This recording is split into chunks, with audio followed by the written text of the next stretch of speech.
أشهد أن لا إله إلا الله।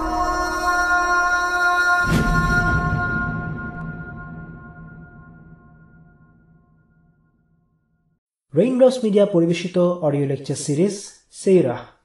এই সিরিজে আলোচিত হবে পৃথিবীর বুকে শ্রেষ্ঠতম মানুষ রাসূলুল্লাহ মুহাম্মদ সাল্লাল্লাহু আলাইহি ওয়াসাল্লামের জীবন কথা। ইন্নাল হামদালিল্লাহি ওয়াসসালাতু ওয়াসসালামু আলা রাসূলিল্লাহি ওয়া আলা আলিহি ওয়াসহাবিহি ওয়াসাল্লামা তাসলিমান কাসীরান মাজিদান ইলা ইয়াউমিদ্দিন, আম্মা বা'দ। সিরাতের এই পর্যায়ে আমরা আলোচনা করব ইসলামী দাওয়ার গোপন পর্যায় এবং প্রথম যুগের মুসলিমদের নিয়ে। মক্কার দাওয়াতি জীবনকে বোঝার সুবিধার্থে বেশ কয়েক ভাগে ভাগ করা হয়। প্রথম পর্যায়কে বলা হয় গোপন দাওয়াতের পর্যায়, যখন রাসূলুল্লাহ সাল্লাল্লাহু আলাইহি ওয়াসাল্লাম ইসলামের দাওয়াতকে সীমাবদ্ধ রেখেছিলেন মূলত তার পরিবার, নিকটাত্মীয় ও বন্ধুবান্ধবদের মাঝে। তখনও তিনি প্রকাশ্যে মানুষকে ইসলামের দিকে আহ্বান করেননি। প্রকাশ্য দাওয়াতের যে পর্যায়, তখন থেকেই মূলত কুরাইশদের সাথে একটি সংঘাত তৈরি হয়। পরবর্তী পর্যায়ে শুরু হয় বয়কট, অত্যাচার, নির্যাতন, দমন নিপীড়ন এবং অবশেষে হিজরত। রাসূলুল্লাহ সাল্লাল্লাহু আলাইহি ওয়াসাল্লাম যখন তার নিকটাত্মীয়দের মাঝে ইসলামের দাওয়াত দিতে শুরু করেন, তখন কুরাইশরা এই দাওয়াত সম্পর্কে কিছুই জানত না। বিষয়টা এমন নয়, তারা জানত যে রাসূলুল্লাহ সাল্লাল্লাহু আলাইহি ওয়াসাল্লাম নবুয়ত লাভ করেছেন এবং এক নতুন আদর্শ ও জীবন ব্যবস্থার দিকে আহ্বান করছেন। তবে সম্ভবত তারা হয়তো ঠিকমতো বুঝতে পারেনি কিংবা তেমন মাথা ঘামায়নি, কারণ তখনও রাসূলুল্লাহ সাল্লাল্লাহু আলাইহি ওয়াসাল্লাম সরাসরি তাদের দেবতা ও মিথ্যা মাবুদদের অস্বীকার করার জন্য প্রকাশ্যে ডাক দেননি। তাদের মিথ্যা মাবুদ এবং মূর্তি পূজার বিরুদ্ধে কথা বলার অর্থ হচ্ছে তাদের বিশ্বাস, তাদের সমাজ ব্যবস্থা, মূল্যবোধ, এক কথায় তাদের পুরো স্ট্যাটাস কোকে চ্যালেঞ্জ করা। যতক্ষণ পর্যন্ত রাসূলুল্লাহ সাল্লাল্লাহু আলাইহি ওয়াসাল্লাম সরাসরি কুরাইশদের বিরুদ্ধে প্রকাশ্যে অবস্থান নেননি এবং তাদের বিরুদ্ধে দাওয়াত দেননি, তারাও সে পর্যন্ত মুসলিমদের বিরুদ্ধে সেভাবে কোনো অ্যাকশন নেয়নি। এ কারণে দাওয়ার এই পর্যায়ে তেমন কোনো অত্যাচার নিপীড়নের ঘটনা ঘটেনি। এর আগে আমরা আলোচনা করেছি সূরা আলাকের একটি আয়াত নিয়ে, যা প্রথম ওয়াহির সময় নাজিল হয়েছিল। সেই আয়াতে শুরু হয়েছিল যে শব্দটি দিয়ে, তা হলো ইকরা। আর দ্বিতীয় ও তৃতীয় ওয়াহির সময় যে আয়াত নাজিল হয়েছে তার শুরু হলো কুম দিয়ে। কাজেই আমাদের এই পর্বে আলোচনা শুরু করা যাক ইকরা, কুম এবং কুম দিয়ে।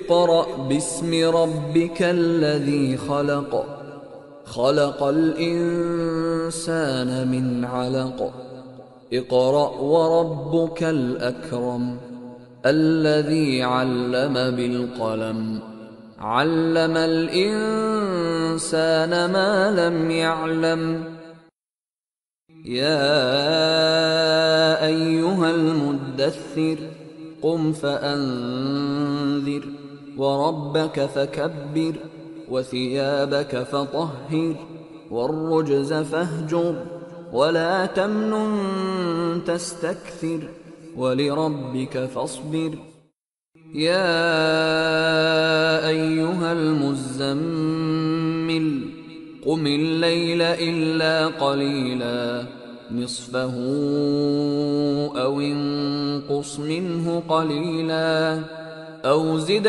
عليه ورتل القرآن ترتيلا إنا سنلقي عليك قولا ثقيلا। এগুলো হলো কোরআনের নাজিল হওয়া প্রথম আয়াতসমূহ। এই একটি ঘটনা রাসূলুল্লাহ সাল্লাল্লাহু আলাইহি ওয়াসাল্লামের জীবনের মোড় ঘুরিয়ে দেয়। আমরা আগেও বলেছি, সূরা আলাকের আয়াত নাজিল হওয়ার পর কিছুদিনের জন্য ওয়াহি আসা বন্ধ হয়ে যায়।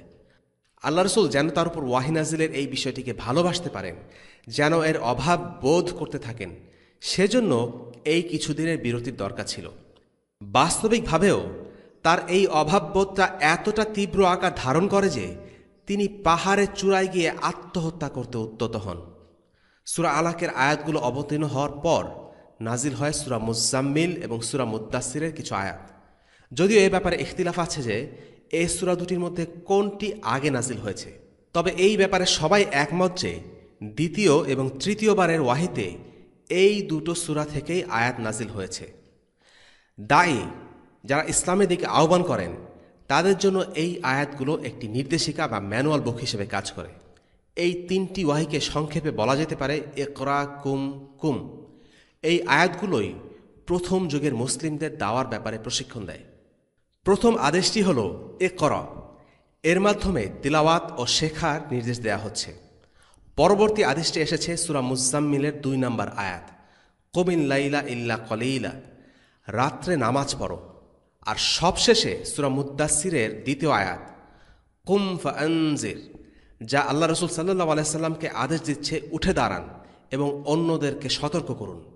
কাজেই প্রথম শিক্ষা হল পড়াশোনা করা, দ্বীনের জ্ঞান অর্জন করা। পরবর্তী ধাপ নিজের জীবনে তা বাস্তবায়িত করা এবং তারপরে ধাপ হল অন্যদেরকে জানানো। ইমাম ইবনুল কাইয়িম রাহিমাহুল্লাহ বলেন, দ্বীন নিজে শেখা, অন্যকে শেখানো আর আল্লাহ আযজা ওয়া জাল্লার বার্তা প্রচার, এই 3টি ধাপ পার না করে কেউ পরিপূর্ণ ঈমান অর্জন করতে পারে না। প্রথম ধাপ হল ইকরা, অর্থাৎ জানা, আর নিজে জানার পরেই কেবল অন্যকে শিক্ষা দেওয়া সম্ভব। এর পরের ধাপ কুম ফাআনজির, উঠুন, সতর্ক করুন। আর নিজে শেখা ও অন্য শেখানোর সাথে সাথে যে বিষয়টি অত্যাবশ্যক তা হল ইবাদত, নফল ইবাদত, যেমন কিয়ামুল লাইল। প্রথম যুগের মুসলিমদের জন্য বেশ কয়েক বছর পর্যন্ত কিয়ামুল লাইল বাধ্যতামূলক ছিল। পরবর্তীতে এই আদেশ মুহাম্মদ সাল্লাল্লাহু আলাইহি সাল্লাম ছাড়া অন্য সকলের জন্য রহিত করে দেয়া হয়। রাসূলুল্লাহ সাল্লাল্লাহু আলাইহি সাল্লামের উপর আমরণ কিয়ামুল লাইল বাধ্যতামূলক ছিল। নিজে শেখা, অপরকে শেখানো এবং ইবাদত করা, প্রতিটি বিষয় একে অপরের পরিপূরক। একটি পরিপূর্ণ মুসলিম ব্যক্তিত্ব গড়ে তোলার ক্ষেত্রে এই 3টি বিষয় একত্রে সহায়ক হিসেবে কাজ করে। ইসলামের বার্তা মানুষের কাছে প্রচার করা, তাদেরকে দ্বীনের শিক্ষা দেয়া বেশ শ্রমসাধ্য ব্যাপার। এ ধরনের কাজ অন্তরকে নিঃশেষ করে ফেলতে পারে, আর তাই প্রয়োজন হয় অতিরিক্ত ইবাদত বন্দিগির। মধ্যরাতে আল্লাহর সামনে দণ্ডায়মান হওয়া, তার কাছে সাহায্য প্রার্থনা করা। এই ইবাদত বন্দিগি একজন দায়ীর অন্তরকে নরম করে আর তাকে পরবর্তী দিনের জন্য প্রস্তুত করে তোলে। জিকিরের ব্যাপারেও একই কথা বলা যায়। ইমাম ইবনুল কাইয়িম রাহিমাহুল্লাহ তার শিক্ষক ইমাম ইবন তাইমিয়া রাহিমাহুল্লাহ সম্পর্কে বলেন, প্রতিদিন ফজর সালাতের পর তিনি বের হয়ে যেতেন, চলে যেতেন দামাস্কাসের সীমান্তবর্তী বিস্তৃত মাঠগুলোতে। সেখানে বসে তিনি আল্লাহর নাম নিতেন, সূর্যোদয় হওয়ার আগ পর্যন্ত জিকির করতে থাকতেন। আমরা একদিন কৌতূহল মেটাতে তাকে জিজ্ঞেস করলাম, আপনি কেন প্রতিদিন এমন করেন? জবাবে ইমাম তাইমিয়া রাহিমাহুল্লাহ বলেন, এটা হলো আমার সকালের নাস্তা, আমার আত্মার খাদ্য। এটা ছাড়া আমার শরীর অবসন্ন হয়ে যাবে। এটাই আমাকে সারা দিনে চলার শক্তি যোগায়। যদি সকালে আমি রসদ না পাই, তাহলে সারাটা দিন আমি দুর্বল হয়ে থাকব। রাসূলুল্লাহ সাল্লাল্লাহু আলাইহি সাল্লাম কিয়ামুল লাইলের মাধ্যমেই দৃঢ়তা লাভ করেছিলেন, আর আল্লাহ তাআলা প্রথম যুগের মুসলিমদের উপরেও এটি ফরজ করে দিয়েছিলেন। কেননা তাদেরকে এমন কিছু পরিস্থিতির মধ্য দিয়ে অতিক্রম করতে হয়েছিল যা আর কাউকে অতিক্রম করতে হয়নি। তাদেরকে যে তীব্র বাধা বিপত্তির মুখোমুখি হতে হয়েছিল তা উম্মার পরবর্তী আর কাউকে ভোগ করতে হয়নি। এজন্যই তাদেরকে এই নিবিড় প্রশিক্ষণের মধ্য দিয়ে যেতে হয়েছে। তারা ছিলেন ইসলামের নিউক্লিয়াস বা কেন্দ্রীয় দল, দ্বীন ইসলামের ভিত্তিপ্রস্তর। তাদের উপর ভিত্তি করে ইসলাম প্রতিষ্ঠিত হয়েছে, সুতরাং তাদের দৃঢ় হওয়া জরুরি ছিল। এই প্রশিক্ষণ যারা লাভ করেছেন তারা সংখ্যায় ছিলেন অল্প, 100 কম, কিন্তু এই প্রশিক্ষণ ও তারবিয়া তাদেরকে এমন প্রভাবশালী ও শক্তিশালী ব্যক্তিত্বে পরিণত করে যে তারা যেখানে যেতেন সেখানেই প্রভাব বিস্তার করে ফেলতেন। মানুষের মনে তৎক্ষণাৎ তাদের ছাপ পড়ত। আনসারগণ মুসলিম হয়েছিলেন রাসূলুল্লাহ সাল্লাল্লাহু আলাইহি সাল্লামের দাওয়াতের শেষার্ধে, কিন্তু যেহেতু মুহাজিররা প্রথম থেকেই তাদের সাথে ছিলেন, আনসাররা তাদের সাহচর্যে এসে অনেক কিছু দ্রুত শিখে ফেলেন। রাসূলুল্লাহ সাল্লাল্লাহু আলাইহি সাল্লাম আনসার ও মুহাজিরদের মাঝে যে ভ্রাতৃত্বের বন্ধন তৈরি করে দেন, তার মাধ্যমে দুপক্ষই লাভবান হয়। আনসাররা মুহাজির কাছ থেকে দ্বীনের আদর্শ ও জ্ঞান লাভ করেন এবং অপরদিকে মুহাজিররা আনসারদের কাছ থেকে তাদের প্রয়োজনীয় আর্থিক এবং সামাজিক সহায়তা পান। মুহাজিরদের ভেতর এমন একটি আলো ছিল যা দ্বারা চারপাশে সবাই আলোকিত ও প্রভাবিত হতো। সুতরাং দাওয়াতের পাথেয় হিসাবে অবশ্যই এই 3টি শব্দ মনে রাখতে হবে, ইকরা, কুম, কুম। ওয়াহী লাভ করার পর রাসূলুল্লাহ সাল্লাল্লাহু আলাইহি সাল্লামের জীবনে শুরু হলো নতুন মিশন। সূরা মুদ্দাসসিরের আয়াতগুলো রাসূলুল্লাহ সাল্লাল্লাহু আলাইহি সাল্লামের জীবনকে বদলে দেয়। এই আয়াতগুলোর অর্থ ও তাৎপর্য নিয়ে আল্লামা শফিউর রহমান মোবারকপুরী রহিমাহুল্লাহ তার বিখ্যাত সিরাত গ্রন্থ আর রাহিকুল মাকতুমে চমৎকার কিছু কথা বলেছেন। আমরা সেই কথাগুলোকেই এখানে তুলে ধরছি, তিনি বলেছেন, সূরা মুদ্দাসসিরের প্রথম দিকের কয়েকটি আয়াতে প্রিয় নবীকে যেসব নির্দেশ প্রদান করা হয়েছে সেগুলো দৃশ্যত সংক্ষিপ্ত এবং সহজ সরল, কিন্তু প্রকৃতপক্ষে এসব নির্দেশ খুবই সুদূরপ্রসারী এবং গভীর তাৎপর্যপূর্ণ। বাস্তব জীবনে এসব নির্দেশের কার্যকারিতা ও প্রভাব অসামান্য। যথা: ১. ভয় প্রদর্শন করতে নির্দেশ দেয়া হয়েছে। এই নির্দেশের শেষ মঞ্জিল হচ্ছে এই যে, বিশ্বে আল্লাহর ইচ্ছার বিরুদ্ধে যেসব কাজ হচ্ছে তার মারাত্মক পরিণাম সম্পর্কে সবাইকে জানিয়ে দেয়া। সেই ভয় এমনভাবে দেখাতে হবে যাতে আল্লাহর আযাবের ভয়ে মানুষের মনে মগজে ভীতিকর অবস্থা সৃষ্টি হয়। ২. রবের শ্রেষ্ঠত্ব বর্ণনার শেষ মঞ্জিল হচ্ছে যে, আল্লাহর জমিনে শুধুমাত্র তারই শ্রেষ্ঠত্ব ও কর্তৃত্ব অটুট থাকবে, অন্য কারোর শ্রেষ্ঠত্ব বহাল থাকতে দেয়া যাবে না, বরং অন্য সব কিছুর কর্তৃত্ব ও আধিপত্য নস্যাৎ করে দিতে হবে। ফলে আল্লাহর জমিনে একমাত্র তার শ্রেষ্ঠত্ব, কর্তৃত্ব ও মহিমাই শুধু প্রকাশ পাবে এবং স্বীকৃত হবে। ৩. পোশাকের পবিত্রতা পরিচ্ছন্নতার শেষ মঞ্জিল হচ্ছে এই যে, প্রকাশ্য অপ্রকাশ্য সকল কিছু পাক সাফ রাখতে হবে। এ অবস্থা এমন পর্যায়ে উন্নীত হতে হবে যাতে করে আল্লাহর রহমতের ছায়ায় আশ্রয় পাওয়া যায়। এটা শুধুমাত্র তারই হিদায়াত ও নূরের দ্বারা সম্ভব হতে পারে। উল্লিখিত পবিত্রতা ও পরিচ্ছন্নতা অর্জনের পর অন্তর আল্লাহর প্রতি আকৃষ্ট এবং তার শ্রেষ্ঠত্ব ও মহিমাই অন্তরে জাগ্রত হবে। এর ফলে সমগ্র বিশ্বের মানুষ বিরোধিতা বা আনুগত্যে তার কাছাকাছি থাকবে। তিনিই হবেন সব কিছুর কেন্দ্রবিন্দু। ৪. কারো প্রতি দয়া বা অনুগ্রহ করার পর অধিক বিনিময় প্রত্যাশা না করার মঞ্জিল হচ্ছে যে, নিজের কাজকর্মকে শ্রেষ্ঠ মনে করা যাবে না, বেশি গুরুত্ব দেয়া যাবে না, বরং একটির পর অন্য কাজের জন্য চেষ্টা সাধনা চালিয়ে যেতে হবে। বড় রকমের ত্যাগ ও কোরবানি করেও সেটাকে তুচ্ছ মনে করতে হবে।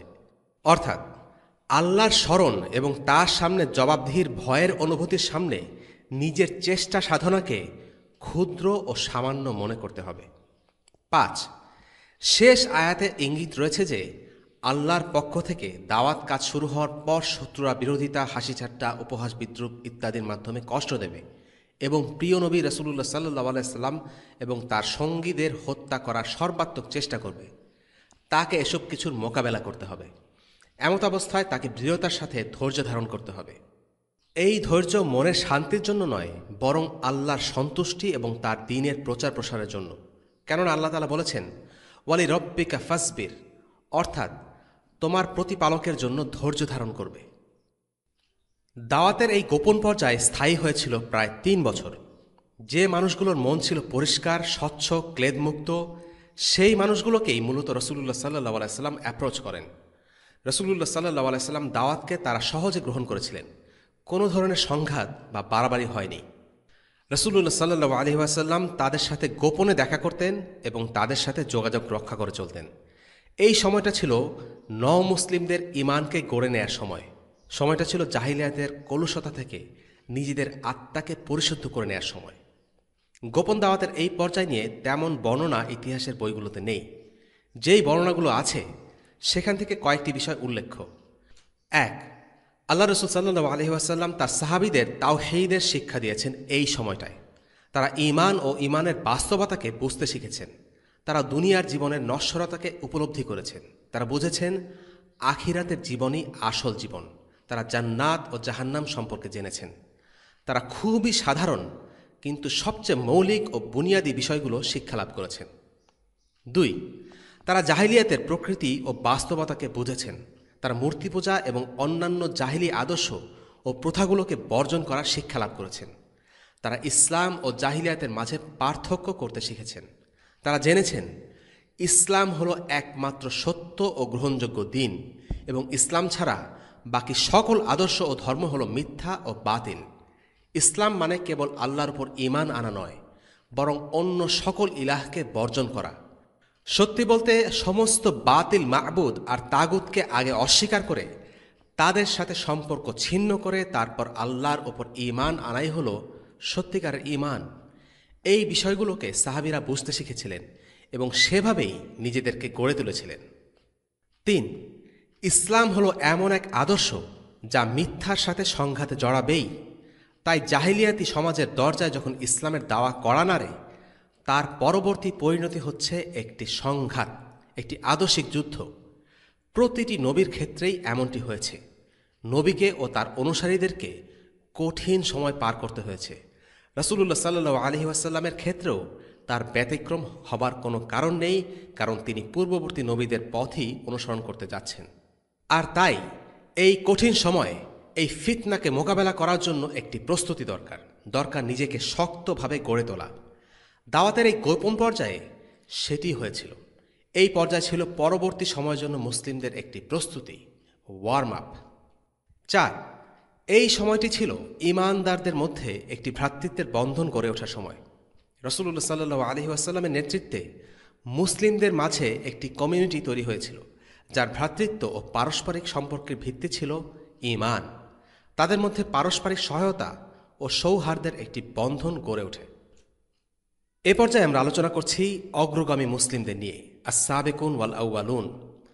আমরা আগেই বলেছি, প্রথম দিকে রাসূলুল্লাহ সাল্লাল্লাহু আলাইহি ওয়াসাল্লামের দাওয়াতি কাজ সীমাবদ্ধ ছিল তার কাছের মানুষদের মধ্যে, আর এই কাছের মানুষরা পরবর্তীতে হয়েছেন এক একজন লেজেন্ড। আমরা এই পর্বে মূলত আলোচনা করব ইসলামের প্রথম যুগের মুসলিমদের নিয়ে, যারা একদম শুরুতে মুসলিম হয়েছেন। ইসলামের দাওয়া তখনও গোপন পর্যায়ে সীমাবদ্ধ ছিল। এই সময়ে যারা মুসলিম হয়েছিলেন তাদের সংখ্যা খুব কম হলেও ঈমানের দিক থেকে এক একজন ছিলেন আকাশ ছোঁয়া। আজকের পর্বটা তাদের নিয়েই। আলোচনার সুবিধার্থে আমরা সাহাবীদের 3 ভাগে ভাগ করতে পারি। প্রথম ভাগে আছেন খাদিজা, আলী, যায়েদ, আবু বকর রাদিয়াল্লাহু আনহুম, যারা মুসলিম হয়েছেন সরাসরি রাসূলুল্লাহ সাল্লাল্লাহু আলাইহি ওয়াসাল্লামের হাতে। এই দলে আরও আছেন উসমান ইবিন আফফান, আব্দুর রহমান ইবিন আউফ, সাআদ ইবিন আবি ওয়াক্কাস, তালহা ইবিন উবাইদুল্লাহ, জুবাইর ইবনুল আওয়াম রাদিয়াল্লাহু আনহুম। তাদের প্রত্যেকে আবু বকরের হাতে মুসলিম হয়েছেন। এই 5 জন সম্পর্কে জানা যায়, আবু বকর রাদিয়াল্লাহু আনহুর বাসায় তাদের প্রত্যেকের যাওয়া আসা ছিল এবং সম্পর্ক ভালো ছিল। এই 5 জনের মাঝে উসমান ছাড়া প্রত্যেকের বয়স ছিল 20-এর নিচে, অর্থাৎ সবাই ছিলেন তরুণ। দ্বিতীয় দলের সাহাবীদের মধ্যে যারা বেশি পরিচিত তারা হলেন আবু উবাইদা ইবনুল জাররাহ, আবু সালামা, আরকাম ইবিন আবি আল আরকাম, উসমান ইবিন মাজউন এবং তার 2 ছেলে, সাঈদ বিন যায়েদ ও তার স্ত্রী ফাতিমা বিনতে খাত্তাব, যিনি ছিলেন উমর রাদিয়াল্লাহু আনহুর বোন, খাব্বাব ইবিন আরাদ এবং আবু বকরের মেয়ে আসমা বিনতে আবু বকর রাদিয়াল্লাহু আনহুম। তৃতীয় দলে আছেন উমাইর ইবিন আল আক্কাস, আইয়াশ ইবিন আর রাবিয়া, আবদুল্লাহ ইবিন জাহাশ, রাসূলুল্লাহ সাল্লাল্লাহু আলাইহি ওয়াসাল্লামের কাজিন জাফর ইবিন আবি তালিব এবং তার স্ত্রী আসমা বিনতে উমাইস, বিলাল ইবিন রাবাহ, ইয়াসির ও তার স্ত্রী সুমাইয়া এবং তার ছেলে আম্মার ইবিন ইয়াসির রাদিয়াল্লাহু আনহুম। এই দলে অনেকেই ছিলেন সেসব সাহাবা যারা হয়তো দাস ছিলেন কিংবা সামাজিক স্ট্যাটাসের বিবেচনায় খুব একটা উঁচু মর্যাদা ছিলেন না। ওমর এবং হামজা রাদিয়াল্লাহু আনহুমা এই 2 জন খুবই বিখ্যাত সাহাবী, তবে তারা কিছুটা দেরিতে মুসলিম হয়েছিলেন, কিন্তু তাদের ঈমান আর আমলের কারণে পরবর্তীতে অনেক এগিয়ে যান। মক্কার প্রথম কয়েক বছরে খুব অল্প হাতে গোনা মানুষ মুসলিম হয়েছিল, সংখ্যাটা 40 থেকে কিছুটা বেশি। আমরা এখানে সবার নাম উল্লেখ করিনি। ইসলামের সমালোচক এবং ওরিয়েন্টালিস্টরা ইসলামকে হেয় করার জন্য প্রায় বলে থাকে, প্রথম যুগে রাসূলুল্লাহর অনুসারীদের প্রায় সবাই ছিলেন গরিব, দাস, অসহায়। পেটের দায়ে তারা ইসলাম গ্রহণ করেছে। কিন্তু এই 40 জনের লিস্ট যদি আমরা দেখি, তাহলে আমরা দেখব প্রথম যুগের মুসলিমদের মাঝে আব্দুর রহমান ইবিন আউফের মতো ব্যবসায়ী যেমন ছিলেন, তেমনি ছিলেন বিলালের মতো দাস। উসমানের মতো সম্ভ্রান্ত পরিবারের কুরাইশি যেমন ছিলেন, তেমনি ছিলেন আবদুল্লাহ ইবিন মাসউদের মতো অকুরাইশি। মুসাআব ইবিন উমাইরের মতো সেলিব্রিটি সাহাবী যেমন ছিলেন, তেমনি ছিলেন সাঈদ ইবিন যায়েদের মতো সাদাসিধে সাহাবী। বয়স্ক, তরুণ, পুরুষ, নারী, আরব, অনারব, সাদা, কালো, দাস, স্বাধীন, ধনী গরিব সব শ্রেণী, ধরন ও ব্যক্তিত্বের মাঝে ইসলাম স্থান করে নেয়। এখানে আরেকটি বিষয় লক্ষণীয়, সেটা হচ্ছে প্রথম যুগের মুসলিমদের মাঝে তরুণদের ছড়াছড়ি। ইতিহাস থেকে দেখা যায় তরুণরা সত্যকে আপন করে নিতে বেশি আগ্রহী থাকে, তাই তারাই সাধারণত নবীদের প্রতি সর্বাগ্রে ঈমান আনে। মূসা আলাইহিস সালামের প্রতি যারা ঈমান এনেছে তারা ছিল তরুণ। ঈসা আলাইহিস সালামের পাশে যারা দাঁড়িয়েছিলেন তারাও ছিল তরুণ। ইব্রাহিম আলাইহিস সালাম তরুণ বয়সেই তার সমাজকে তাওহীদের দিকে আহ্বান করেছিলেন। রাসূলুল্লাহ সাল্লাল্লাহু আলাইহি ওয়াসাল্লামের পাশে যারা দাঁড়িয়েছিল তাদের বেশিরভাগ ছিল তরুণ। তাদের বেশিরভাগের বয়স ছিল 20-এরও কম। তরুণরা সহজেই পরিবর্তনকে গ্রহণ করতে উৎসাহী থাকে। যাদের বয়স হয়ে গেছে তারা সাধারণত সমাজে প্রতিষ্ঠিত অবস্থায় থাকে, তাদের পরিবার আছে, স্ত্রী সন্তানদের প্রতি তাদের মায়া কাজ করে, তাই তারা ঝামেলায় জড়াতে চায় না। সত্যকে গ্রহণ করতে গেলে অনেক বাধা বিপত্তি আসে, তারা সেসব বাধা বিপত্তি নিজের গায়ে নিতে চায় না। যতক্ষণ তারা আরামে আছে, তাদের পরিবার সুখে আছে, তারা কোনো ত্যাগ স্বীকার করতে চায় না, বরং তারা কর জোরে বেঁচে থাকবে কিন্তু সত্যের জন্য কিছু ছাড়বে না। আর যারা ত্যাগ স্বীকার করে সামনে এগিয়ে যেতে চায় তারা হচ্ছে যুবক। খাদিজা রাদিয়াল্লাহু আনহা ছিলেন ইসলাম গ্রহণকারীদের মধ্যে সর্বপ্রথম, যা আমরা আগে আলোচনা করেছি। রাসূলুল্লাহ সাল্লাল্লাহু আলাইহি সাল্লামের পরিবারের প্রত্যেকে একদম শুরুতেই ইসলাম গ্রহণ করে। খাদিজা ছাড়া আরও ছিলেন তার 4 কন্যা, জাইনাব, উম্মে কুলসুম, ফাতিমা এবং রুকাইয়া। তার ঘরে আরও ছিলেন পালক পুত্র যায়েদ ইবনে হারিসা এবং চাচাতো ভাই আলী ইবনে আবি তালিব। তারা প্রত্যেকে হলেন অগ্রগামী মুসলিম। উল্লিখিত প্রত্যেকে সরাসরি রাসূলুল্লাহ সাল্লাল্লাহু আলাইহি সাল্লামের হাতে ইসলাম গ্রহণ করেছেন। নারীদের মধ্যে খাদিজা যে সবার আগে ইসলাম গ্রহণ করেছেন তা নিয়ে বিতর্ক না থাকলেও ইসলাম গ্রহণকারী প্রথম পুরুষকে তা নিয়ে আলিমদের মধ্যে বিতর্ক আছে। কেউ বলেন আবু বকর রাদিয়াল্লাহু আনহু, কেউ বলেন আলী ইবনে আবি তালিব রাদিয়াল্লাহু আনহু। ইবন হাজার আল আসকালানী এই মতবিরোধটি সমাধানের চেষ্টা করেন। তার মতে ইসলাম গ্রহণকারী সর্বপ্রথম পুরুষ আবু বকর রাদিয়াল্লাহু আনহু। কেননা আলী ইবনে আবি তালিব বড়ই হয়েছেন নবুয়তের ঘরে, তিনি মক্কার কুরাইশদের ধর্ম গ্রহণই করেননি। ছোটবেলা থেকেই তিনি মুসলিম হিসেবে বড় হয়েছেন, তাই তার অমুসলিম অবস্থা থেকে মুসলিম হওয়ার প্রশ্নই আসে না। আবার অন্যভাবে বলা যায়, ইসলাম গ্রহণকারী প্রথম দাস হলেন যায়েদ ইবনে হারিসা, ইসলাম গ্রহণকারী প্রথম শিশু হলেন আলী ইবনে আবি তালিব এবং ইসলাম গ্রহণকারী সর্বপ্রথম পুরুষ হলেন আবু বকর রাদিয়াল্লাহু আনহু। তবে এটা জেনে রাখা ভালো, কে কার আগে ইসলাম গ্রহণ করেছেন এগুলো নিশ্চিতভাবে প্রমাণিত নয়। কাজেই এই মতগুলোকে বা বর্ণনাগুলোকে অ্যাবসোলুট হিসেবে গ্রহণ না করাই উত্তম। তবে তারা যে সবাই শুরুর দিকে এবং কাছাকাছি সময়ে মুসলিম হয়েছেন সেটা নিয়ে কোনো সন্দেহ নেই। খাদিজার ব্যাপারে এর আগে আমরা আলোচনা করেছি। তিনি শুধু প্রথম মুসলিমই নন, তিনি সর্বপ্রথম রাসূলুল্লাহ সাল্লাল্লাহু আলাইহি সাল্লামের মুখে কোরআন শোনা মুসলিম। তিনি সবার আগে শিখেছেন কিভাবে সালাত আদায় করতে হয়। রাসূলুল্লাহ সাল্লাল্লাহু আলাইহি সাল্লামের উপর প্রথম ফরজ দায়িত্ব ছিল তাওহীদে বিশ্বাস করা, আর দ্বিতীয় দায়িত্ব ছিল সালাত আদায় করা। তিনি খাদিজাকে সাথে নিয়ে একসাথে সালাত আদায় করেছেন। এ ব্যাপারে কিছু বর্ণনা আছে আল বিদায়া ওয়ান নিহায়াতে। জিবরিল রাসূলুল্লাহ সাল্লাল্লাহু আলাইহি সাল্লামকে শিখিয়েছেন কিভাবে ওযু করতে হয়। এরপর জিবরিল ইমামতি করলেন এবং তার নেতৃত্বে রাসূলুল্লাহ সাল্লাল্লাহু আলাইহি সাল্লাম সালাত আদায় করেছেন। এরপর রাসূলুল্লাহ সাল্লাল্লাহু আলাইহি সাল্লাম একই কাজ রিপিট করেছেন তার স্ত্রী খাদিজার সাথে। তিনি তাকে দেখিয়েছেন কিভাবে ওযু করতে হয়। এরপর তিনি ইমাম হিসেবে সালাত আদায় করেছেন এবং খাদিজা একই সাথে সালাত আদায় করেছেন। আর এই সালাত আদায়ের ঘটনা থেকেই আলীর ইসলাম গ্রহণের সূত্রপাত। ঘটনাটি ইবন কাসির রাহিমাহুল্লাহর আল বিদায়া ওয়ান নিহায়াতে বর্ণনা করেছেন। তিনি বর্ণনা করেন, ইবন ইসহাক বলেন, ওই ঘটনার একদিন পর হযরত আলী রাদিয়াল্লাহু আনহু তার নিকট আসেন। তখন রাসূলুল্লাহ সাল্লাল্লাহু আলাইহি সাল্লাম ও খাদিজা নামাজ আদায় করছিলেন। আলী রাদিয়াল্লাহু আনহু বললেন, আপনারা এ কি করছেন? রাসূলুল্লাহ সাল্লাল্লাহু আলাইহি ওয়াসাল্লাম বললেন, এটি আল্লাহর দ্বীন। তার নিজের জন্য এই দ্বীনকে তিনি মনোনীত করেছেন এবং দ্বীন সহকারে তিনি রাসূলগণকে প্রেরণ করেছেন। আমি তখন তোমাকে একক ও লা শরীক আল্লাহর দিকে এবং তার ইবাদতের দিকে আহ্বান করছি। আমি তোমাকে আহ্বান জানাচ্ছি লাত ও উজ্জা প্রতিমা পরিত্যাগ করতে। হযরত আলী বললেন, এটি তো এমন একটি বিষয় যা ইতপূর্বে আমি কখনো শুনিনি। আমার পিতা আবু তালিবের সাথে আলোচনা না করে আমি কোনো সিদ্ধান্ত নিতে পারছি না। পুরো বিষয়টি প্রকাশ্যে ঘোষিত হওয়ার পূর্বে আবু তালিবের নিকট এই গোপনীয় বিষয়টি প্রকাশিত হোক তা রাসূলুল্লাহ সাল্লাল্লাহু আলাইহি সাল্লাম সমীচীন মনে করলেন না। তাই হযরত আলীকে বললেন, হে আলী, তুমি যদি এখনই ইসলাম গ্রহণ না করো তবে আপাতত বিষয়টি গোপন রাখো, কাউকে বলো না। হযরত আলী ওই রাত অপেক্ষা করলেন। এরপর আল্লাহ তাআলা হযরত আলী রাদিয়াল্লাহু আনহুর অন্তরে ইসলাম গ্রহণের আগ্রহ সৃষ্টি করে দিলেন। ভোরবেলা তিনি রাসূলুল্লাহ সাল্লাল্লাহু আলাইহি সাল্লামের নিকটে গেলেন এবং বললেন, আপনি আমার নিকট কি প্রস্তাব পেশ করেছিলেন? রাসূলুল্লাহ সাল্লাল্লাহু আলাইহি সাল্লাম বললেন, প্রস্তাবটি এই, তুমি সাক্ষ্য দিবে যে আল্লাহ ব্যতীত অন্য কোনো ইলাহ নেই, তিনি একক, তার কোনো শরিক নেই। আর তুমি লাত ও উজ্জা প্রতিমাকে পরিত্যাগ করবে এবং সকল প্রকার অংশীবাদিতা থেকে নিজেকে মুক্ত রাখবে। আলী রাদিয়াল্লাহু আনহু তাই করলেন এবং ইসলাম গ্রহণ করলেন। তবে পিতা আবু তালিবের ভয়ে তিনি রাসূলুল্লাহ সাল্লাল্লাহু আলাইহি ওয়াসাল্লামের নিকট যাতায়াত করতেন না। তার ইসলাম গ্রহণের বিষয়টি তখনকার মতো তিনি গোপনই রাখলেন। ইতিমধ্যে যায়েদ ইবনে হারিসা ইসলাম গ্রহণ করলেন। তারা এভাবে প্রায় 1 মাস কাটালো। মাঝে মাঝে হযরত আলী রাদিয়াল্লাহু আনহু রাসূলুল্লাহ সাল্লাল্লাহু আলাইহি ওয়াসাল্লামের নিকটে আসতেন। হযরত আলী রাদিয়াল্লাহু আনহুর প্রতি আল্লাহর অন্যতম অনুগ্রহ ছিল এই যে ইসলাম গ্রহণের পূর্বে তিনি রাসূলুল্লাহ সাল্লাল্লাহু আলাইহি ওয়াসাল্লামের তত্ত্বাবধানে ছিলেন। আলী রাদিয়াল্লাহু আনহু আবু তালিবের কাছে তার ইসলাম গ্রহণের খবর খুব বেশি দিন গোপন রাখতে পারেননি। একদিন আবু তালিব দেখলেন তার ছেলে আলী তার ভাতিজার মুহাম্মদ সাল্লাল্লাহু আলাইহি ওয়াসাল্লামের সাথে সালাত আদায় করছে। তখন তিনি রাসূলুল্লাহ সাল্লাল্লাহু আলাইহি ওয়াসাল্লামকে জিজ্ঞেস করলেন, ভাতিজা, তুমি কোন দ্বীনের অনুসরণ করছো? রাসূলুল্লাহ সাল্লাল্লাহু আলাইহি ওয়াসাল্লাম উত্তর দিলেন, এটা হচ্ছে আল্লাহর দ্বীন, তার ফেরেশতাদের দ্বীন, তার রাসূলদের দ্বীন এবং ইব্রাহিমের দ্বীন। আল্লাহ আমাকে নবী হিসেবে পাঠিয়েছেন মানুষের কাছে।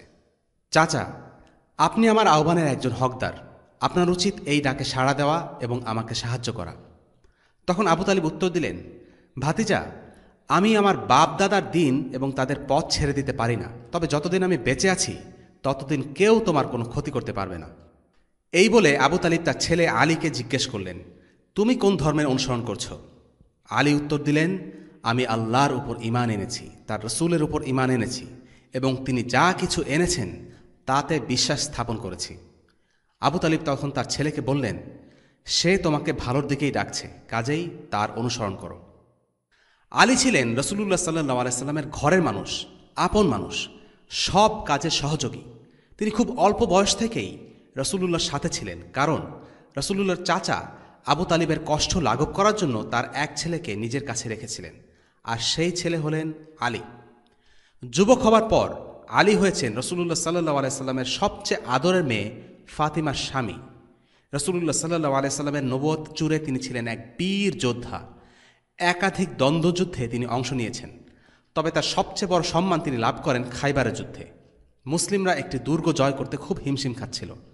তখন রাসূলুল্লাহ সাল্লাল্লাহু আলাইহি ওয়াসাল্লাম বললেন, আগামীকাল আমি একজনকে পতাকা দান করব, যার জন্য আল্লাহ দুর্গের দরজা খুলে দেবেন। সে আল্লাহ এবং তার রাসূলকে ভালোবাসে এবং আল্লাহ তার রাসূলও তাকে ভালোবাসে। এই পতাকা পরদিন সকালে তুলে দেয়া হলো আলীর হাতে। আল্লাহ রাসূল সাল্লাল্লাহু আলাইহি ওয়াসাল্লাম নিজ মুখে সাক্ষ্য দিচ্ছেন, আলী আল্লাহ ও তার রাসূলকে ভালোবাসেন, আর আল্লাহ ও তার রাসূলও আলীকে ভালোবাসেন। এর থেকে মর্যাদার আর কি হতে পারে? নবম হিজরিতে আলী আমিরুল হজ হিসেবে দায়িত্ব পালন করেছেন। আলীর ব্যাপারে নবীজি সাল্লাল্লাহু আলাইহি ওয়াসাল্লামের আরেকটি কথা না বললেই নয়। তাবুকের যুদ্ধে যাওয়ার আগে যখন মুনাফিকরা আলীর ব্যাপারে আজে বাজে কথা ছড়াতে লাগলো, তখন তাকে রাসূলুল্লাহ বললেন, মূসার কাছে হারুন যেমন, আমার কাছে তুমিও তেমন। এটাও ছিল আলীর জীবনে পাওয়া একটা বড় মর্যাদা। রাসূলুল্লাহ সাল্লাল্লাহু আলাইহি ওয়াসাল্লামের ইন্তেকালের পর তাকে গোসল দিয়েছেন আলী। আবু বকর আর ওমরের সময় তিনি ছিলেন প্রধান বিচারপতি, আর তৃতীয় খলিফা উসমানের বিদ্রোহীদের দমনে সক্রিয় ব্যক্তিত্ব ছিলেন আলী। আর এটা আমরা সবাই জানি, আলী হলেন খোলাফায়ে রাশেদিন, অর্থাৎ সঠিক পথপ্রাপ্ত বা নবুয়তের তরিকায় যারা খিলাফত পরিচালনা করেছেন তাদের মধ্যে চতুর্থ। আলোচনা করা যাক যায়েদ ইবনে হারিসার মর্যাদা। যায়েদ আল্লাহ রাসূলের ঘরের একজন প্রিয় সদস্য। ইসলামের গুরুত্বপূর্ণ যুদ্ধগুলোর একটিও তার বাদ যায়নি। প্রথম দিকের মুহাজিরদের একজন হলেন যায়েদ। রাসূলুল্লাহ সাল্লাল্লাহু আলাইহি ওয়াসাল্লাম আর আবু বকরের পরিবারের সাথে নিজ পরিবারকে মক্কা থেকে নিরাপদে মদিনায় নিয়ে আসার কাজটিও করেন এই যায়েদ। একাধিক সামরিক অভিযানের কমান্ডার হিসেবে দায়িত্ব পালন করেন। তবে যায়েদের একটি অনন্য মর্যাদা হল, তিনি হলেন একমাত্র সাহাবী যার কথা আল্লাহ তাআলা কোরআনে নাম ধরে উল্লেখ করেছেন, আর কারো ক্ষেত্রে এমনটা হয়নি। এখন আসা যাক আবু বকরের মর্যাদা নিয়ে। আবু বকরের মর্যাদা নিয়ে বলতে গেলে সত্যি বলতে একটি আলাদা লেকচার সিরিজ প্রয়োজন। আমরা খুবই সংক্ষেপে তার অবস্থান ও মর্যাদা নিয়ে এই পর্বে কথা বলব। আবু বকর রাদিয়াল্লাহু আনহু আসলে কেমন ছিলেন সেটা বোঝার জন্য সম্ভবত আলী রাদিয়াল্লাহু আনহুর একটি কথাই যথেষ্ট। আলী বলেছিলেন, আবু বকর ছিলেন সব কিছুতে প্রথম। আবু বকর সবাইকে ছাড়িয়ে গিয়েছিলেন। সাহাবীদের মধ্যে তিনি হলেন শ্রেষ্ঠ। নবীদের পরে আবু বকর সর্বশ্রেষ্ঠ মুসলিম। পুরো উম্মার ঈমান থেকে এক আবু বকরের ঈমান বেশি। তার শ্রেষ্ঠত্ব নিয়ে আহলুস সুন্নাহর আলিমরা একমত। তিনি ঈমান এবং আমলে সব কিছুতে ছাড়িয়ে গেছেন। যে তালিকায় খোঁজ করা হোক না কেন, আবু বকরের নাম সবার আগে আসতে বাধ্য। এই প্রসঙ্গে একটি মজার হাদিস উল্লেখ না করলেই নয়। ঘটনাটা সালাতুল ফজরের পরে। আমরা জানি ফজরের পর রাসূলুল্লাহ সাল্লাল্লাহু আলাইহি সাল্লাম সাহাবীদের নিয়ে বসতেন। একদিন ফজরের পর তাদের সঙ্গে কথা বলার সময় রাসূলুল্লাহ সাল্লাল্লাহু আলাইহি সাল্লাম জিজ্ঞেস করলেন, আজকে কে জানাজা পড়েছ? উমর বিন খাত্তাব বললেন, আমরা তো মাত্র আমাদের দিন শুরু করলাম। তারপর তিনি জিজ্ঞেস করলেন, সাদাকা দিয়েছে কে? উমর বিন খাত্তাব বললেন, আমরা তো মাত্র আমাদের দিন শুরু করলাম। কিন্তু আবু বকর সিদ্দিক বললেন, আমি শুনেছিলাম আব্দুর রহমান ইবনে আউফ নাকি অসুস্থ, তাই মসজিদে আসার আগে আমি তাকে দেখতে গিয়েছিলাম। যখনই রাসূলুল্লাহ সাল্লাল্লাহু আলাইহি সাল্লাম কোনো প্রশ্ন জিজ্ঞাসা করতেন, আবু বকর বলতেন, আমি করেছি। রাসূলুল্লাহ সাল্লাল্লাহু আলাইহি সাল্লাম বলেন, যদি এই আমলগুলো কোনো ব্যক্তির মাঝে সন্নিবেশিত হয়, সে ব্যক্তি জান্নাতে যাবে। আবু বকর ছিলেন আবু বকর। উম্মার আর কোনো সদস্য তার ধারে কাছে নেই। তিনি একাই অনেক দাসমুক্ত করেছেন এবং তাদের আজাদ করে দিতেন। তিনি ছিলেন কুরাইশদের মধ্যে একজন সম্মানিত ব্যক্তি। কুরাইশদের ইন্টেলেকচুয়াল সার্কেলে তার বেশ কদর ছিল। কারণ হলো, জিনিওলজি বা নসবনামা নিয়ে তার মতো গভীর জ্ঞান আর কারো ছিল না। আর সে সময় নসবনামার কেমন গুরুত্ব ছিল তা নিয়ে আমরা আগেই আলোচনা করেছি। শুধু জ্ঞান নয়, তার চরিত্র, তার ব্যক্তিত্বের কারণেও তিনি ছিলেন খুবই পছন্দনীয় একজন মানুষ। আল্লাহ রাস্তায় সম্পদ দান করার জন্য তিনি অনেক নন্দিত হয়েছিলেন। তিনি ছিলেন সমাজের প্রভাবশালী লোকদের একজন। ব্যবসা বুঝতেন এবং ব্যবসা করে পাওয়া সম্পদ তিনি ইসলামের উপকারে ব্যয় করে দিয়েছিলেন। তার সব সম্পদ, জ্ঞান ঢেলে দিয়েছিলেন নবী করিম সাল্লাল্লাহু আলাইহি সাল্লামের সেবায়। তিনি ছিলেন ইসলামের একজন মিশনারি, আর এ কারণেই তাকে বলা হয় সিদ্দিক। তিনি ছিলেন মুমিন পুরুষদের মধ্যে প্রথমজন। সিদ্দিক মানে যে বিশ্বাস করেছে। আবু বকরের ইসলাম গ্রহণের কাহিনীটা কেমন ছিল? বলা হয়ে থাকে, ইসলাম গ্রহণের সময়ে প্রত্যেকেই অন্তত মুহূর্তের জন্য হলেও দ্বিধাদ্বন্দ্বে ভুগেছে, থমকে দাঁড়িয়েছে, দ্বিতীয়বারের জন্য হলেও ভেবেছে। কিন্তু আবু বকর রাদিয়াল্লাহু আনহুর ক্ষেত্রে এমনটি হয়নি। যখনই তার সামনে ইসলামকে উপস্থাপন করা হয়, তিনি সেটার সাথে সাথে গ্রহণ করেন। তাকে ইসলামের গ্রহণের পূর্বে দ্বিতীয়বার চিন্তা করতে হয়নি। তিনি ছিলেন সেই স্বাধীন পুরুষ যিনি সর্বাগ্রে মুহাম্মদ সাল্লাল্লাহু আলাইহি সাল্লামকে আল্লাহর রাসূল হিসেবে দ্বিধাহীন চিত্তে মেনে নেন। তিনি হলেন সেই ব্যক্তি যিনি মিরাজের ঘটনায় সর্বপ্রথম বিশ্বাস স্থাপন করেন। তিনি হলেন সেই মুসলিম যিনি রাসূলুল্লাহ সাল্লাল্লাহু আলাইহি সাল্লামের হিজরতের বিপদসংকুল সময়ে তাকে সঙ্গ দিয়েছিলেন। রাসূলুল্লাহ সাল্লাল্লাহু আলাইহি সাল্লামের সাহাবীদের মধ্যে কে সবচেয়ে বেশি আপন তা নিয়ে একটি হাদিস আছে। আবু দারদা বর্ণনা করেন, একবার আবু বকর এবং উমারের মধ্যে ঝগড়া হয়। এই দুজন ছিলেন রাসূলুল্লাহ সাল্লাল্লাহু আলাইহি সাল্লামের সবচেয়ে কাছের মানুষ, তার উপদেষ্টা। আলী ইবনে আবি তালিব বলেন, আমি দেখেছি রাসূল যখনই কোথাও যেতেন, আবু বকর ও উমারকে সাথে করে যেতেন। কোথাও থেকে আসলে তাদের সাথে করে আসতেন। যখন তিনি বসতেন, তার এক পাশে থাকত আবু বকর আর আরেক পাশে উমর। সবার প্রতি ভালোবাসা থাকলেও আবু বকরের জন্য রাসূলুল্লাহ সাল্লাল্লাহু আলাইহি সাল্লামের বিশেষ কিছু ছিল যা অন্যদের জন্য ছিল না। একবার যখন আবু বকরের সাথে উমরের ঝগড়া হলো, রাসূলুল্লাহ সাল্লাল্লাহু আলাইহি সাল্লাম বললেন, আল্লাহ তোমাদের নিকট আমাকে পাঠিয়েছেন, আর তোমরা আমাকে বলেছিলে আপনি মিথ্যা বলছেন। কিন্তু তোমাদের মধ্যে একজন ব্যতিক্রম ছিল, আবু বকর। সে আমাকে বলেছিল আপনি সত্য বলছেন। সে নিজেকে ও তার ভাগ্যকে আমার হাতে সঁপে দিয়েছিল। এর পরেও কি তোমরা আমার এই বন্ধুকে শান্তিতে থাকতে দেবে না শান্তিতে থাকতে?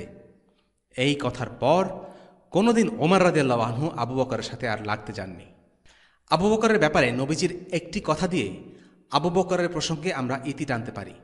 নবীজি বলেছিলেন, আল্লাহ আমাকে খলিল হিসেবে পছন্দ করেছেন, কিন্তু আমার যদি কাউকে খলিল হিসেবে বাছাই করার সুযোগ থাকত, তাহলে আমি আবু বকরকেই বেছে নিতাম। আবু বকর হলেন একমাত্র ব্যক্তি যাকে আল্লাহ তাআলা সরাসরি সাহাবী হিসেবে উল্লেখ করেছেন পবিত্র কোরআনে। কোরআনের সেই আয়াতটি হল, إلا تنصروه فقد نصره الله إذ أخرجه الذين كفروا ثاني اثنين إذ هما في الغار إذ يقول لصاحبه لا تحزن إن الله معنا فأنزل الله سكينته عليه وأيده بجنود لم تروها وجعل كلمة الذين كفروا السفلى وكلمة الله هي العليا والله عزيز حكيم। যদি তোমরা তাকে সাহায্য না করো, তবে মনে রেখো আল্লাহ তার সাহায্য করেছিলেন যখন তাকে কাফেররা বহিষ্কার করেছিল। তিনি ছিলেন দুজনের একজন। যখন তারা গুহার মধ্যে ছিলেন তখন তিনি আপন সঙ্গীকে বললেন, বিষণ্ণ হয়েও না, আল্লাহ আমাদের সাথে আছেন। সূরা আত-তাওবা আয়াত 40। এই আয়াতে আল্লাহ বলেছেন, ইজ ইয়াকুলু লিসাহিবিহি, অর্থাৎ সে তার সাহাবী বা সঙ্গীকে বলেছিল। অর্থাৎ কোরআনে আবু বকর হচ্ছেন একমাত্র সাহাবী যাকে স্বয়ং আল্লাহ সাহাবী বলে ডেকেছেন। সাহাবীদের দ্বিতীয় ব্যাচ। আবু বকর রাদিয়াল্লাহু আনহুর আলোচনার সাথেই চলে আসে আরও বেশ কিছু নাম যাদেরকে আমরা ঈমানদারদের দ্বিতীয় ব্যাচ হিসেবে ধরতে পারি। কারণ দ্বিতীয় ব্যাচের অনেকেই ইসলাম গ্রহণ করেছেন আবু বকরের হাতে। আমরা অন্তত 5 জন সাহাবীর কথা জানি যারা আবু বকরের হাতে ইসলাম গ্রহণ করেছেন। মজার বিষয় হলো, এই 5 সাহাবীর প্রত্যেকে হচ্ছেন আশারা মুবাশশারার অন্তর্ভুক্ত, অর্থাৎ জান্নাতের সুসংবাদপ্রাপ্ত সেরা 10 সাহাবীর অন্তর্ভুক্ত। আমরা জানি একটি হাদিসে রাসূলুল্লাহ সাল্লাল্লাহু আলাইহি ওয়াসাল্লাম 10 সাহাবীর নাম একাধারে উল্লেখ করেছেন যারা জান্নাতে যাবেন। যদিও রাসূলুল্লাহ সাল্লাল্লাহু আলাইহি ওয়াসাল্লাম আরও অনেক সাহাবীকেই জান্নাতের সুসংবাদ দিয়েছেন, কিন্তু এই 10 জনের নাম একসাথে উল্লেখ করেছেন এবং তারা হলেন সাহাবীদের মাঝে সেরা। হাদিসটি বর্ণনা করেছেন আব্দুর রহমান ইবনে আউফ। আন আব্দুর রহমান ইবনে আউফ قال রাসূলুল্লাহ সাল্লাল্লাহু আলাইহি ওয়াসাল্লাম, আবু বকর ফিল জান্নাহ ওয়া উমর ফিল জান্নাহ ওয়া উসমান ফিল জান্নাহ ওয়া আলিউন ফিল জান্নাহ ওয়া তালহা ফিল জান্নাহ ওয়া জুবাইর ফিল জান্নাহ ওয়া আব্দুর রহমান ইবনে আউফ ফিল জান্নাহ ওয়া সাআদ ফিল জান্নাহ ওয়া সাঈদ ফিল জান্নাহ ওয়া আবু উবাইদা ইবনুল জাররাহ ফিল জান্নাহ। উল্লেখিত 10 জনের মধ্যে আবু বকর ছাড়া বাকি 9 জনের মধ্যে 5 জনই ইসলাম গ্রহণ করেছেন আবু বকরের হাতে। তারা হলেন উসমান, তালহা, আজ-জুবায়ের, আব্দুর রহমান ইবনে আউফ এবং সাদ ইবনে আবি ওয়াক্কাস রাদিয়াল্লাহু আনহুম। শুরু করা যাক উসমান ইবনে আফফানকে দিয়ে। তিনি কিভাবে ইসলাম গ্রহণ করলেন? আবু বকর যখন উসমানকে ইসলাম গ্রহণ করার জন্য আহ্বান করলেন তখন তার বয়স ছিল 34 এবং তখন তিনি একদমই কোনো দ্বিধাদ্বন্দ্বে ভোগেননি, বরং তৎক্ষণাৎ আবু বকরের প্রস্তাবে সাড়া দিয়েছিলেন। এজন্য তিনি প্রথম মুসলিমদের একজন, যার ব্যাপারে ইবনে ইসহাক বলেন, আবু বকর, আলী এবং যায়েদের পর মুসলিম হন উসমান, অর্থাৎ তিনি চতুর্থ ইসলাম গ্রহণকারী পুরুষ। হয়তো তার দ্রুত ইসলাম গ্রহণ করেন একটা ঘটনার কারণে। তারা সিরিয়া থেকে ফিরছিলেন। তিনি রাসূলুল্লাহ সাল্লাল্লাহু আলাইহি সাল্লামকে বললেন, যখন তিনি তালহাকে নিয়ে প্রবেশ করলেন তখন আবু বকর তাদেরকে কোরআন পাঠ করে শুনিয়েছিলেন এবং ইসলামের দায়িত্ব সম্পর্কে বলেছিলেন এবং ওয়াদা করেছিলেন যে আল্লাহ এর জন্য তাদেরকে পুরস্কৃত করবেন। তারা তাকে বিশ্বাস করেছিল। উসমান আল্লাহ রসুলকে বললেন, হে আল্লাহ রসুল, আমি কিছুদিন আগে সিরিয়া থেকে ফিরেছি। যখন আমরা মাআন এবং আল জারকার মাঝামাঝি ছিলাম এবং ঘুমিয়ে পড়েছিলাম তখন আমি একটা আওয়াজ শুনতে পাই। সেটা বলে, হে ঘুমন্ত লোকেরা, ওঠো, আহমাদ মক্কায় আবির্ভূত হয়েছে। অতঃপর আমরা আসলাম এবং আপনার ব্যাপারে শুনলাম। উসমান রাদিয়াল্লাহু আনহুর মর্যাদা একটু আগেই বলেছি। উসমান যখন ইসলাম গ্রহণ করেন তখন তার বয়স 34। উসমান সম্পর্কে আমরা সবাই জানি তিনি ছিলেন ইসলামের তৃতীয় খলিফা। রাসূলুল্লাহ সাল্লাল্লাহু আলাইহি ওয়াসাল্লামের 2 কন্যাকে তিনি বিয়ে করেছেন। প্রথমে রুকাইয়া রাদিয়াল্লাহু আনহা, এরপর রুকাইয়া মারা গেলে তখন উম্মে কুলসুম রাদিয়াল্লাহু আনহাকে বিয়ে করেন। রাসূলুল্লাহ সাল্লাল্লাহু আলাইহি ওয়াসাল্লাম বলেছিলেন, উম্মে কুলসুম রাদিয়াল্লাহু আনহা মারা যাওয়ার পর রাসূলুল্লাহ সাল্লাল্লাহু আলাইহি ওয়াসাল্লাম বলেছিলেন, যদি আমার 100 কন্যা থাকতো তাহলে আমি তাদের সবাইকে এক এক করে উসমানের সাথে বিয়ে দিতাম। লাজুক এবং আত্মমর্যাদার কারণে উসমান ছিলেন সুপরিচিত। তিনি ছিলেন আবিসিনিয়ার হিজরতকারীদের প্রথম দলটির একটি সদস্য, যদিও তিনি পরবর্তীতে ঘটনাক্রমে মক্কায় ফিরে আসেন। বদর ছাড়া সব কটি যুদ্ধেই তিনি অংশ নেন, তবে তার সবচেয়ে বিখ্যাত ঘটনা হচ্ছে তাবুকের যুদ্ধে। তিনি তাবুক যুদ্ধে যে পরিমাণ অর্থ দান করেন, রাসূলুল্লাহ সাল্লাল্লাহু আলাইহি ওয়াসাল্লাম বলেন, উসমান ভবিষ্যতে যাই করুক তার কোনো ক্ষতি হবে না। তাবুকের সেই দিনে উসমান এত বেশি দান করেছিলেন যে পরবর্তী জীবনে তিনি যাই কিছু করুন না কেন আল্লাহ তাআলা তাকে ক্ষমা করে দেবেন। হুদায়বিয়ার ঘটনায় উসমানের মৃত্যুর খবরের গুজবকে কেন্দ্র করেই বায়াতুর রিদওয়ানের ঘটনা ঘটেছিল। আর সেই বায়াতে সবার বায়াত গ্রহণ শেষে রাসূলুল্লাহ সাল্লাল্লাহু আলাইহি ওয়াসাল্লাম নিজের এক হাতের উপর আরেক হাত রেখে বলেছিলেন, এটা হলো উসমানের হাত। নিঃসন্দেহে উসমানের জন্য এ এক বিশেষ সম্মাননা। সাআদ ইবনে আবি ওয়াক্কাস। ইসলাম গ্রহণের সময় সাআদের বয়স ছিল 16। আমাদের জন্য মর্যাদার শিক্ষা আছে সাআদ ইবনে আবি ওয়াক্কাসের দৃষ্টান্তে। তার মা তাকে বলেছিলেন, তুমি কি তোমার বাপ দাদা পূর্বপুরুষের পথ ছেড়ে ভিন্ন পথ গ্রহণ করবে? যদি তুমি তাই করো, তোমার মত তুমি না বদলাও, তাহলে জেনে রাখো, আমি মরে যাব কিন্তু খাবো না, পানীয় পান করব না, ছায়ার মধ্যেও বসবো না। আমি মারা গেলে তুমি অনেক কষ্ট পেয়ে মরবে, কেননা আমার এই মৃত্যুর জন্য তুমিই দায়ী। সাদ ইবনে আবি ওয়াক্কাস ছিলেন খুবই মাতৃভক্ত আর দায়িত্ববান সন্তান। প্রথমে তিনি মাকে বোঝানোর চেষ্টা করলেন, কিন্তু সফল না হওয়ায় ভিন্ন পথ অবলম্বন করলেন। মাকে বললেন, মা বসুন, আপনার সাথে কিছু কথা আছে। আপনি ভালো করে জানেন আমি আপনাকে কতটা ভালোবাসি। আপনার প্রতি শ্রদ্ধা ভালোবাসা নিয়ে সবাই প্রশংসা করে। আর আপনি এটাও জানেন আমি আপনার প্রতি কতটা দায়িত্ববান। কিন্তু একটা কথা জেনে রাখেন, আপনার যদি 100টা রূহ থাকে এবং সেগুলো একটার পর একটা বের হতে থাকে, আর এদের বাঁচানোর একমাত্র উপায় যদি হয়ে থাকে আমার দিন ত্যাগ, তবুও আমি আমার দিন ত্যাগ করব না। কাজেই ঘরের ভেতরে আসুন এবং কিছু মুখে দিন। সাদের মাঝে দৃঢ়তা দেখে সাদের মা আশা ছেড়ে দেন, খাবার পানি মুখে দেন। সাদ হলেন সেই মুসলিম যিনি ইসলামের জন্য প্রথম তীর ছোড়েন। তিনি ছিলেন একজন বীর যোদ্ধা, একজন মিলিটারি কমান্ডার। তবে তার সবচেয়ে বড় সম্মাননা জোটে উহুদের যুদ্ধে চমৎকার পারফরম্যান্সের কারণে। সেদিন তিনি ছিলেন সেই ছোট্ট দলের একজন সদস্য যারা সরাসরি রসুলুল্লাহকে শত্রুর হাত থেকে রক্ষা করেছিল। শত্রুরা যখন রসুলুল্লাহ সাল্লাল্লাহু আলাইহি ওয়াসাল্লামকে ঘিরে ধরে, তখন তিনি তীরের পর তীর ছুঁড়ে শত্রুদের প্রতিহত করেন। আল্লাহ রসুল তখন বলে ওঠেন, ইরমি সাদ ফিদাকা আবি ওয়া উম্মি, অর্থাৎ তীর ছোড়ো সাদ, আমার বাবা মা তোমার জন্য কুরবান হোক। এই কথাটির অর্থ হচ্ছে এমন, যদি আমি পারতাম তোমার সম্মানে আমার বাবা মাকেও উৎসর্গ করতাম। বাংলায় আমরা অনেকটা এভাবে বলে থাকি, তোমার জন্য আমি নিজের জান দিতে রাজি, বা তোমার জন্য আমি সব কিছু করতে রাজি। কথাটা কিছুটা ওরকম। আরবিতে সর্বোচ্চ সম্মান দেওয়ার জন্য ফিদাকা আবি ওয়া উম্মি এই কথাটি ব্যবহৃত হয়। তলহা ইবেন উবাইদিল্লাহ। তলহা ইবেন উবাইদিল্লাহর ইসলাম গ্রহণের কাহিনীটি আমরা শুনব আসহাবে রাসূলের জীবনকথা থেকে। বইটির লেখক মুহাম্মদ আব্দুল মাহবুদ তালহার ইসলাম গ্রহণের প্রসঙ্গে বলেন, হযরত তালহা ইসলামের সূচনা পর্বেই মাত্র 15 বছর বয়সে ইসলাম গ্রহণ করেছিলেন। হযরত আবু বকর সিদ্দিক রাদিয়াল্লাহু আনহুর দাওয়াতেই তিনি ইসলাম গ্রহণ করেন। জাহিলি যুগে আবু বকরের বাড়িতে অনুষ্ঠিত বৈঠকের তিনি ছিলেন নিয়মিত সদস্য। তার ইসলাম গ্রহণের ঘটনাটা বেশ চমকপ্রদ। তিনি গেছেন কুরাইশদের বাণিজ্য কাফিলার সাথে সিরিয়ায়। তারা যখন বাসরা শহরে পৌঁছলেন, দলের অন্যান্য কুরাইশ ব্যবসায়ীরা তার থেকে বিচ্ছিন্ন হয়ে বাজারের বিভিন্ন স্থানে কেনা বেচায় ব্যস্ত হয়ে পড়ে। তিনি বাজারের মধ্যে ঘোরাফেরা করছেন। এমন সময় এমন একটি ঘটনা ঘটল যা তালহার জীবনের মোড় ঘুরিয়ে দিল।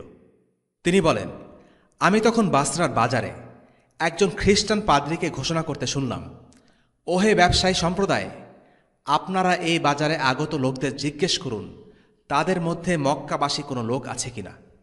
আমি নিকটে ছিলাম, দ্রুত তার কাছে গিয়ে বললাম, হ্যাঁ আমি মক্কার লোক। তিনি জিজ্ঞেস করলেন, তোমাদের মধ্যে আহমাদ কি আত্মপ্রকাশ করেছেন? বললাম, কোন আহমাদ? বললেন, আবদুল্লাহ ইবনে আব্দুল মুত্তালিবের পুত্র। যে মাসে তিনি আত্মপ্রকাশ করবেন এটা সেই মাস। তিনি হবেন শেষ নবী। মক্কায় আত্মপ্রকাশ করে কালো পাথর ও খেজুর উদ্যান বিশিষ্ট ভূমির দিকে হিজরত করবেন। যুবক, খুব তাড়াতাড়ি তোমার তার কাছে যাওয়া উচিত। তালহা বলেন, তার এই কথা আমার অন্তরে দারুণ প্রভাব সৃষ্টি করল। আমি আমার কাফিলা ফেলে রেখে বাহনে সওয়ার হলাম। বাড়িতে পৌঁছেই পরিবারের লোকদের জিজ্ঞেস করলাম, আমার যাওয়ার পর মক্কায় নতুন কিছু ঘটেছে কি? তারা বলল, হ্যাঁ, মুহাম্মদ ইবনে আবদুল্লাহ নিজেকে নবী বলে দাবি করেছে এবং আবু কুহাফার ছেলে আবু বকর তার অনুসারী হয়েছে। তালহা বলেন, আমি আবু বকর কাছে গেলাম এবং তাকে জিজ্ঞেস করলাম, এ কথা কি সত্যি যে মুহাম্মদ নবুয়ত দাবি করেছেন এবং আপনি তার অনুসারী হয়েছেন? তিনি বললেন, হ্যাঁ। তারপর তিনি আমাকেও ইসলামের দাওয়াত দিলেন। আমি তখন খ্রিস্টান পাদ্রীর ঘটনা তার কাছে খুলে বললাম। অতঃপর তিনি আমাকে সঙ্গে করে রসুলুল্লাহ সাল্লাল্লাহু আলাইহি সাল্লামের কাছে নিয়ে গেলেন। আমি সেখানে কালিমা শাহাদাত পাঠ করে ইসলাম গ্রহণ করলাম এবং রসুলুল্লাহ সাল্লাল্লাহু আলাইহি সাল্লামের নিকট পাদ্রীর কথা সবিস্তারে বর্ণনা করলাম। শুনে তিনি দারুণ খুশি হলেন। এভাবে আমি হলাম আবু বকরের হাতে ইসলাম গ্রহণকারী চতুর্থ ব্যক্তি। তালহা সবচেয়ে বড় কাজটি করে দেখিয়েছেন উহুদের দিনে। তার বীরত্ব দেখে রসুলুল্লাহ সাল্লাল্লাহু আলাইহি সাল্লাম বলেন, জান্নাত তালহার জন্য ওয়াজিব হয়ে গেছে। আবু বকর বলতেন, উহুদের দিন ছিল তালহার দিন। উহুদের সেই দিনে তালহা নিজের গায়ে অন্তত 35টি আঘাত সয়ে নেন শুধুমাত্র রাসূলুল্লাহ সাল্লাল্লাহু আলাইহি সাল্লামকে বাঁচানোর জন্য। তীরের আঘাতে তার ডান হাতটি প্যারালাইজড হয়ে যায়। তালহার সম্মানে রাসূলুল্লাহ সাল্লাল্লাহু আলাইহি সাল্লাম বলেছিলেন, যদি কেউ জমিনের বুকে কোনো জীবিত শহীদকে চলাফেরা করা অবস্থায় দেখতে চায়, সে যেন তালহাকে দেখে নেয়। আজ-জুবাইর ইবনুল আওয়াম। আজ-জুবাইর ইবনুল আওয়াম ছিলেন রাসূলুল্লাহ সাল্লাল্লাহু আলাইহি সাল্লামের ফুপু সাফিয়া বিনতে আব্দুল মুত্তালিবের ছেলে, আবার একই সাথে উম্মুল মুমিনিন আয়েশার বোন আসমা বিনতে আবু বকরের স্বামী। অর্থাৎ আজ-জুবাইর ইবনুল আওয়াম ছিলেন রাসূলুল্লাহ সাল্লাল্লাহু আলাইহি সাল্লামের ফুফাতো ভাই এবং একই সাথে ভাইরা। জুবাইর যখন ইসলাম গ্রহণ করেন তখন তার বয়স ছিল মাত্র 16। বদর এবং উহুদ দুই যুদ্ধেই তার সাহসিকতার দৃষ্টান্ত রয়েছে, যা আমরা ইনশাআল্লাহ যুদ্ধের কাহিনী বর্ণনায় আলোচনা করব। মক্কা অভিযানে তিনি পতাকা বাহনের সম্মান লাভ করেছিলেন। আবু বকর, ওমর ও ওসমানের সময়ে তিনি অনেকগুলো জিহাদে নেতৃত্বও দিয়েছিলেন। আব্দুর রহমান ইবিন আউফ। আব্দুর রহমান ইবিন আউফ রাদিয়াল্লাহু আনহুকে আমরা সবাই চিনি তার বিজনেস মাইন্ডের কারণে। তার ব্যাপারে বলা হতো, তিনি যেখানে হাত দিতেন সেখানে সোনা ফলত। তবে আব্দুর রহমান ইবিন আউফের আসল পরিচয়, তিনি হলেন একজন সাহসী মুজাহিদ। আল্লাহ রসুল সাল্লাল্লাহু আলাইহি সাল্লামের কাছের প্রায় সব সাহাবী জিহাদে অংশ নিতেন, কিন্তু মিলিটারি জিনিয়াসের জন্য কেউ কেউ ছিলেন বিখ্যাত, আর আব্দুর রহমান ইবিন আউফ ছিলেন তাদেরই একজন। ইসলামের গুরুত্বপূর্ণ যুদ্ধে তিনি শুধু অংশই নেননি, বরং বীরত্ব আর সাহসিকতার পরিচয় দিয়েছেন। তার ব্যাপারে কোরআনে একটি আয়াত আছে যা আল্লাহ নাজিল করেছিলেন আব্দুর রহমান ইবিন আউফের সম্মানে, মুনাফিকদের মিথ্যা প্রোপাগান্ডার জবাব দিতে। আয়াতটি হল, الذين يلمزون المطوعين من المؤمنين في الصدقات والذين لا يجدون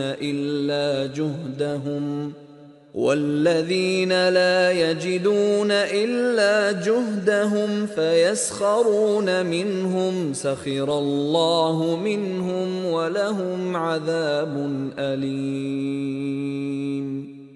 সে সমস্ত লোক যারা ভর্ৎসনা বিদ্রুপ করে সেসব মুসলমানদের, যারা মন খুলে দান খয়রাত করে এবং তাদের প্রতি যাদের কিছুই নেই শুধুমাত্র নিজেদের পরিশ্রমলব্ধ বস্তু ছাড়া, অতঃপর তাদের প্রতি ঠাট্টা করে। আল্লাহ তাদের প্রতি ঠাট্টা করেছেন এবং তাদের জন্য রয়েছে বেদনাদায়ক আযাব। সূরা আত-তাওবা আয়াত ৭৯। তৃতীয় ব্যাচের সাহাবীদের মধ্যে বিখ্যাতরা হলেন আব্দুল্লাহ ইবিন মাসউদ, বিলাল ইবিন রাবাহ, ইয়াসির, সুমাইয়া এবং তাদের সন্তান আম্মার ইবিন ইয়াসির। তাদের আমরা চিনি মূলত এই কারণে যে তারা ছিলেন সবচেয়ে বেশি অত্যাচারিত সাহাবী। এর কারণ হল তাদের সামাজিক স্ট্যাটাস। তারা কেউ উঁচু গোত্রে ছিলেন না। নিচু গোত্র এবং দাসশ্রেণী হবার কারণে তাদের ওপর সবচেয়ে বেশি নির্যাতন নেমে আসে।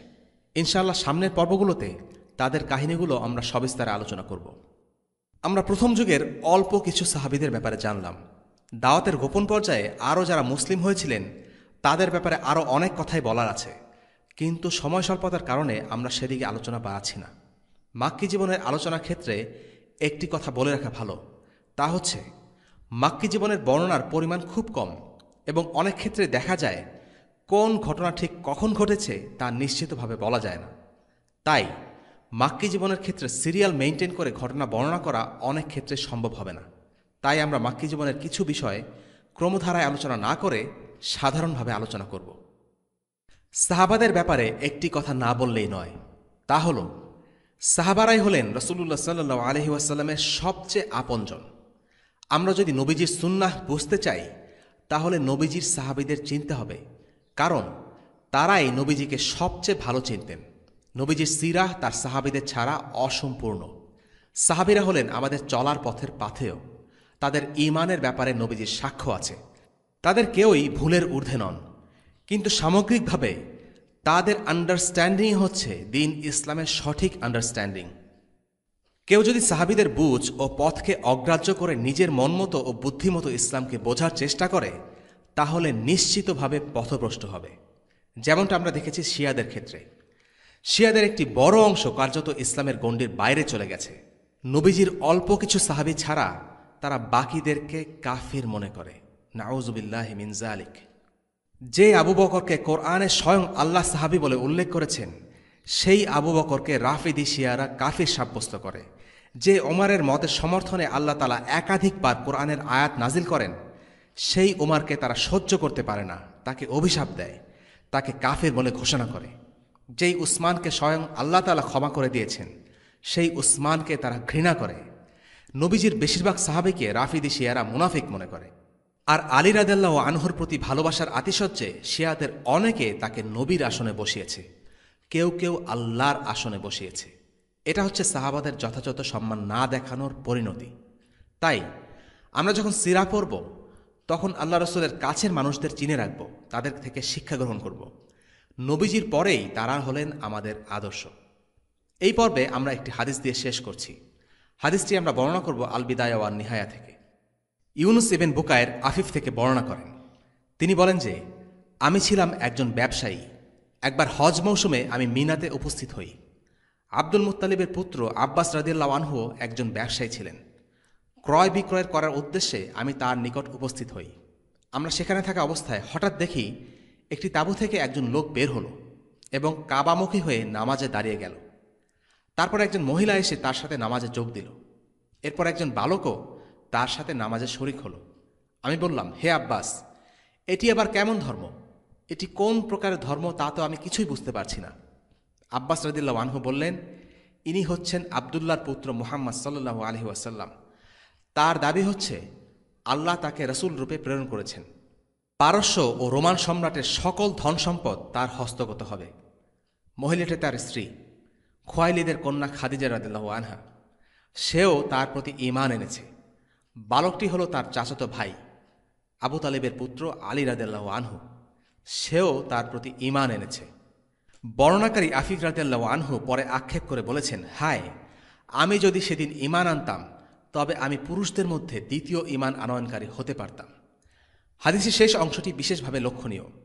বর্ণনাকারী আফিফ আক্ষেপ করে বলেছেন, ইস, আমি যদি সেদিন ঈমান আনতাম তাহলে ইসলাম গ্রহণকারী দ্বিতীয় পুরুষ হতে পারতাম। তার আফসোস আমাদের বলে দেয় আস-সাবিকুন ওয়াল আউয়ালুন অর্থাৎ প্রথম যুগের মুসলিমদের মর্যাদা কতটা উচ্চ। বর্ণনাকারী আফিফ হাদিসটি বর্ণনা করেছেন এই ঘটনার প্রায় ২০ বছর পর। তিনি ২০ বছর ধরে মুসলিম হয়ে আক্ষেপ করেছেন, কারণ তিনি ২০ বছর আগে চোখের সামনে ইসলামকে দেখেছেন কিন্তু গ্রহণ করেননি।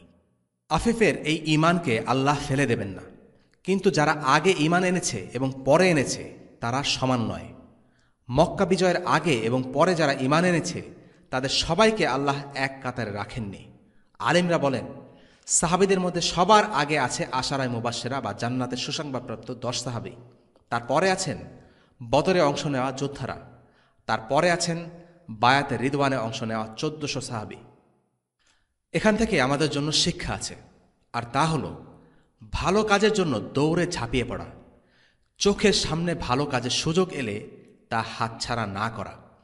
ঈমানের প্রতিযোগিতায় নিজেদেরকে সব সময় সক্রিয় রাখা। ইসলামের কোনো খেদমতের সুযোগ এলে সেটাকে হেলায় হারিয়ে যেতে না দেওয়া। আগ্রহের সাথে কষ্টের সাথে দ্বীন ইসলামের কাজে নিজেকে নিয়োগ করা। আমরা নিশ্চয়ই আফিফের মতো আক্ষেপ করতে চাই না। আগে যা হয়েছে তা তো হয়েই গেছে।